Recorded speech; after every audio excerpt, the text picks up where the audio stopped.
Shabbat Shalom. So Rabbi Stephen S. Weiss, the famous Reform rabbi of the early 20th century, was once at a rather fancy dinner party in Boston, and he was introduced to this elegant woman who wore the membership pin of the General Society of Mayflower Descendants. When Rabbi Weiss remarked about the pin, she kind of responded with a sort of a smug look on her face. Yes, you know, my ancestors were present at the signing of the Mayflower Compact. And Rabbi Weiss, after a moment's thought, simply replied, Madam, that's very impressive. But my ancestors were present at the signing of the Ten Commandments. I usually, before the 4th of July on Friday night, like to talk about the sort of American contributions to the American Revolution, the Jewish contributions to the American Revolution. For instance, as I mentioned earlier, many of the Founding Fathers saw the Revolution as sort of symbolic or reminiscent of the Israelites leaving Egypt and leaving slavery. The Pharaoh was King George III. The Red Sea that they were crossing was the Atlantic Ocean. And of course, General George Washington was their Moshe, Rabbeinu. Ben Franklin, one of those founding fathers, even proposed that the Great Seal of the United States of America should be a scene of the Israelites crossing the Red Sea with the caption, "Rebellion to tyrants is obedience to God." And of course, we all know that on the Liberty Bell, which rang out for freedom and is now housed in Philadelphia, had inscribed on it a passage from the Torah portion we read a couple of weeks ago, proclaim liberty throughout the land to all the inhabitants thereof. And there are many other similarities and inspirations from our tradition that the Founding Fathers had for the Revolution. But tonight I thought I'd go in the other direction and sort of demonstrate how the Jewish people also had our Founding Fathers and sort of analogize it to the American Founding Fathers. As we know, the United States was incredibly fortunate to have had such an amazing collection of enlightened political thinkers in the Founding Fathers. George Washington, Thomas Jefferson, James Madison, Alexander Hamilton, they made a play about. John Adams, Sam Adams, they made a beer about. And all the rest. True, they were all white men, but it's always the case that we humans are limited by the extent of the wisdom and norms which are available in the culture in which we live. It's very hard for us to transcend the limitations of the cultural environment that we grow up in. Nevertheless, the basic principles of individual liberty, fair and equal protection under the laws, and checks and balances in government have withstood the test of time. And as we have now recognized, belatedly perhaps, the equality of all humanity, men and women, of all ethnicities, religions, and backgrounds, these principles have come into a more complete meaning than perhaps they originally were understood. And we're still a work in progress. But in a similar way to the Founding Fathers of the United States, who were an enlightened group of people, the Jewish people 2,000 years ago also had our Founding Fathers. Judaism, as we know it today, began even before the temple was destroyed by the Romans in Jerusalem in the year 70. In fact, the world had changed dramatically after Alexander the Great conquered the world. He brought Hellenistic thinking to the peoples everywhere he went. Greek philosophy was like the modern Enlightenment in those days. And it was all the rage, and it profoundly affected the Jewish people as well as everybody else who came in contact with it. The Pharisees were the faction of our people who were the masters of our tradition. They were our Founding Fathers, and later the rabbis. They were the representatives and masters of the tradition, not only of the written Torah, but also its oral interpretation and the method of argumentation and debate and creativity that allowed for flexibility in applying the tradition to the changing cultural environment that they found themselves in. The sages, in fact, relished the multiplicity of ways to interpret a single verse of Torah. Shivim panim leTorah, they said. The Torah has 70 facets, like a sparkling diamond with many sparkly sides. Every way you turn the Torah is a new interpretation, and they're all wonderful. They're all good. They all add to our understanding of how we should live our lives.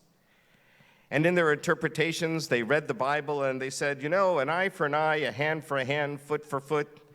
That doesn't mean cutting off hands and feet or poking out eyes. It means paying money to compensate for these lost things. And they said, that stubborn and rebellious son in Deuteronomy we're supposed to take to the elders and stone to death? We're not going to do that. They defined it out of existence. They made it impossible to be a stubborn, rebellious child. And so it was, they made many changes to the law to fit the world that they lived in. And among these great sages was the sage Hillel. Many of us know the famous story of Hillel, who opened the door of Judaism to many who wished to join our people. And there were several cases talked about in the Talmud, the most famous of which was when a pagan went to Hillel's colleague Shammai, and he asked, "Can you teach me all of Judaism while I stand on one foot? I'd be delighted to join the Jewish people, but only if you can tell me what Judaism is about in a soundbite." And Shammai, of course, was offended. Judaism is a complex religion with many deep thoughts and ideas and difficult concepts to understand. I can't possibly teach you this all on one foot. And according to the Talmud, he took out a stick and hit him. I'm not recommending this as a method of teaching. In any case, the pagan was not to be dissuaded. He went down the street to Shammai's colleague Hillel, whom we laud as the great scholar, and he said the same thing. "Hillel, teach me what I need to know while I stand on one foot, and I will be glad to join the Jewish people." And Hillel said, "What you find hateful, don't do to someone else. The rest is commentary. Go and study." He found a way to condense Judaism into a soundbite, into an elevator speech before there were elevators.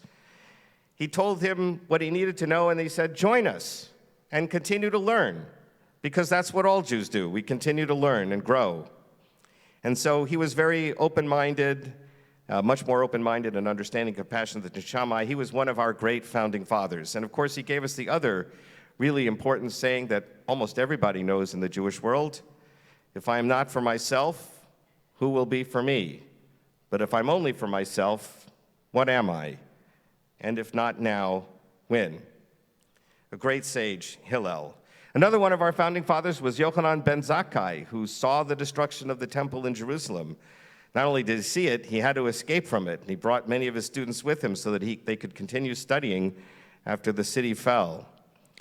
And he continued teaching, and one day they came back to Jerusalem after the Romans had gone, leaving the city in shambles. And one of his students, Rabbi Yeshua, said to Rabbi Yochanan ben Zakkai, he looked at the temple and he was despairing. "How do we go on? The world is so changed. We don't have our temple. Our connection to God has disappeared. Does God care about us anymore? How do we maintain a relationship with God without the temple that used to be there? What's the focus of our tradition going to be now that there's no central place to meet?" And Yochanan ben Zakkai, this great sage, turned to him and said, "We have a solution. It's from the prophet Hosea. Because Hosea told us centuries ago, 'Loving kindness I desire, not sacrifice.' We don't need to do sacrifices in Jerusalem anymore," Rabbi Yochanan said. "If we do acts of kindness for each other, we're worshiping God. If we do acts of kindness for each other, we can atone for our sins. If we do kindness for each other, we can create a meaningful and full and rich Jewish life." Rabbi Yochanan ben Zakkai, another one of our great founding fathers. And Rabbi Akiba, who fought against the Romans again and continued to teach Torah despite the Roman prohibition that existed in his generation. He continued to teach until he was caught and unfortunately tortured to death. But he continued to teach anyway because he said, "This is what Jews do. We need to keep our tradition alive even in the face of death." These were the founding fathers of Judaism, and there are, of course, many more. You can Google them on Google now, Rabbi Google, and you can find all about them. They were the ones who created the modern Seder, the structure for the Seder that we continue to do today. It used to be based on the sacrifice in the temple. When the sacrifice could no longer be the center of the Seder ritual, the rabbis created a rich structure of ritual for us to follow. They're the ones who created the structure of our prayer book that we continue to use today. When we can no longer bring sacrifices in the temple, they said, we can just pray, we can just talk to God. Here's some prayers that you can recite. They're the ones who replaced the priests with rabbis, sages, and scholars.